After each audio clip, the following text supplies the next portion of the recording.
Maji Magado. I probably butchered that.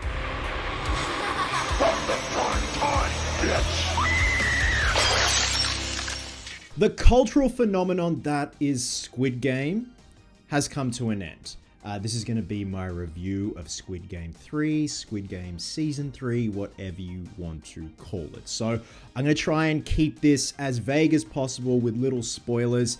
However, I am going to be delving into certain plot points from Squid Game 2/Season 2. And at the very end, after I give my rating, I'm going to delve into some spoilers in regards to, I'm going to say, the last couple of shots of episode 6 in this season. So there are 6 episodes. I think my biggest gripe with season 2 was where it ended. How many more episodes could they go on for? I essentially was afraid that they were going to milk it for, say, 9 episodes, because we had 9 episodes in season 1, and season 1 was an absolute banger of a show. Like, it was something so different, something I'd never seen before.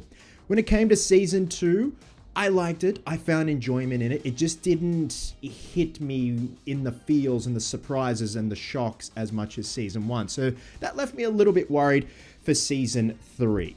And I can honestly say I am at peace and I am content with what I witnessed in season 3. Sans a few gripes here and there, but I'm pretty happy. I don't need to see any more of Squid Game, and I mean that in the best way possible. We see Song Ji-hoon and the rest of the players fight for survival and even deadlier games, and I have a lot to say about those games. And in season 2, we also saw the front man insert himself into the games. He is now back out of the game and resuming his duties as the front man. We also have the VIPs arriving to witness the final games. Now, I think one of the biggest letdowns for season 2 for me were the games.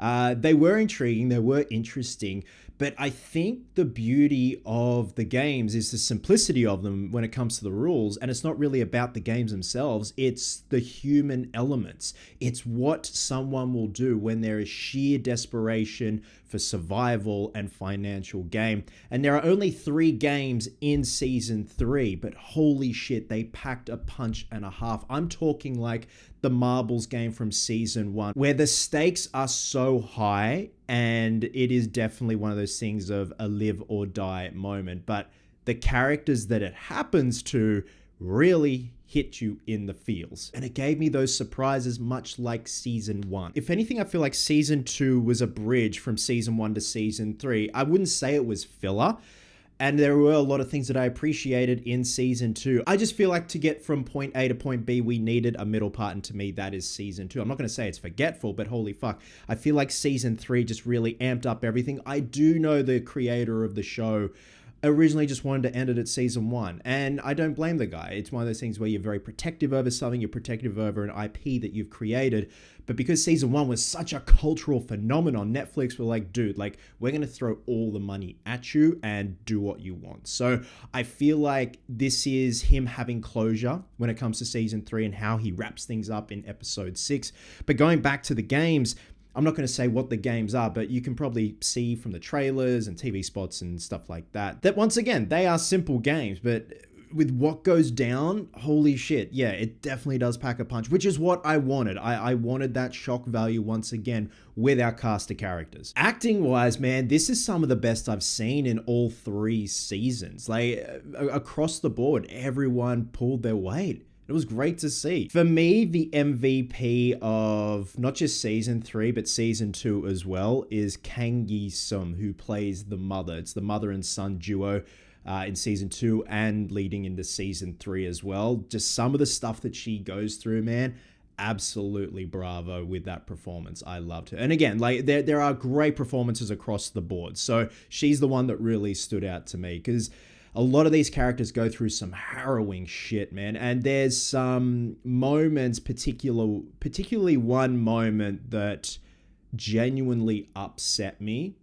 And I wouldn't say offended me, but you know when you can't believe what you're seeing on screen with a certain choice that is made by a character, you're like, oh fuck, they're not messing around. So one of the gripes that I have are what I call the side quests. And it's happened in season 1, it's happened in season 2. We have other characters. We obviously have the detective on the outside that's trying to infiltrate the island because his brother, the front man, he's trying to figure out what the hell is going on, find his brother, possibly kill his brother or bring him to justice and have everyone be held accountable for what the hell they've done to these poor people in the games. I appreciate that area there. I like that side quest of the detective on the boat with his friends trying to find the island, trying to figure out what's going on, and things happen there. But there are other side quests involving other characters and their own lives outside of the games that I didn't really care for. And even though they do intertwine and come into play a lot more by, say, episode 5 and episode 6, to me, those side quests take away from the immersion of what's going on, especially when there's a game happening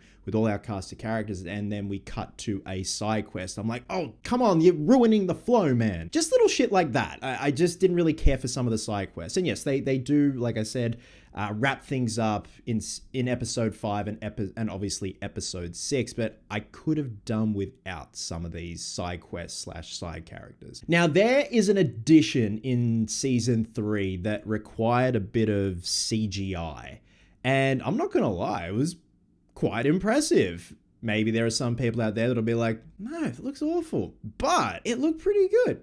It was pretty convincing, and the addition in this season, ups the stakes.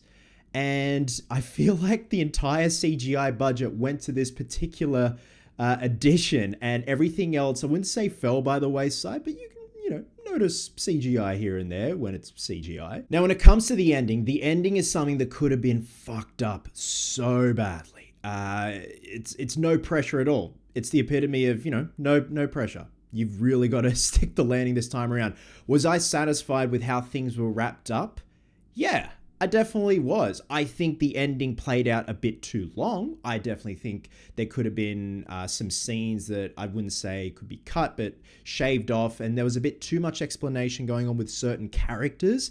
But I felt content with what I witnessed, with what I saw, the choices that some of the characters made, how they wrap certain characters up. And like I said at the beginning of this video, once I've given my score, I will give you guys a heads up about spoilers of the last couple of shots of episode 6, the very last episode. So guys, to summarize Squid Game 3, I really dug it. I dug it more than season 2. I thought season 2 had redeeming qualities, but I felt it was a bit of a lull. And like I said, I feel like it was a bridge to get from season 1 to season 3. And sometimes that happens with TV series, movies as well, where there's one series, episode, movie that's a lot more forgetful than the others. And it's not to take away from the entertainment of season 2. Like, I enjoyed what I saw, but I felt like season 3 brought me back to the shockingly beautiful elements of season 1, the shock value of some of the choices these characters make, the games as well, what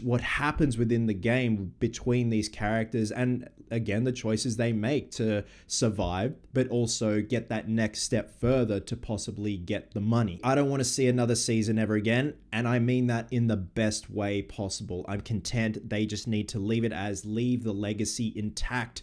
Don't do any other spin-offs and whatnot. I like to think people will be pleasantly content with how they wrap things up. Sans my issues with the side quests of some of the characters, and the ending I felt was just a bit too played out and just a bit too much padding where it didn't really need padding, in my opinion. I feel this is a very fitting ending for this franchise, this IP. So I'm content. I'm happy. With that, I'm going to be giving Squid Game 3 / Squid Game Season 3 4 jump ropes out of 5. Fucker has no idea what he's in for. So here is your warning now, guys. I'm going to go into the last couple of shots / the last scene of episode 6. So here is your spoiler warning. 3, 2, 1. So at the end, we see the front man in Los Angeles who goes to player 456's daughter's house to inform her that he has indeed passed away. But he has left something for her, and that is the remainder of his winnings. So she is set for life. She is going to be totally fine, but also it has his jumpsuit, which I thought was a nice little touch. We see the front man driving through downtown Los Angeles, where he stopped at the lights in his hire car, and he hears something very familiar, a slapping sound. He rolls down the window and sees down an alleyway a female American recruiter trying to recruit someone, having a game of Dutchie. When we go to a close-up, it's seen that it's Cate Blanchett as the recruiter, which was the strangest, randomest, and yet I was okay with a choice in this entire franchise. Now, this is one of those things where it's left up to the audience. Is there going to be an American version of Squid Game? I certainly hope not. I've seen where things say, like The In-Betweeners, which is one of my favorite shows, has been Americanized and it just did not work at all.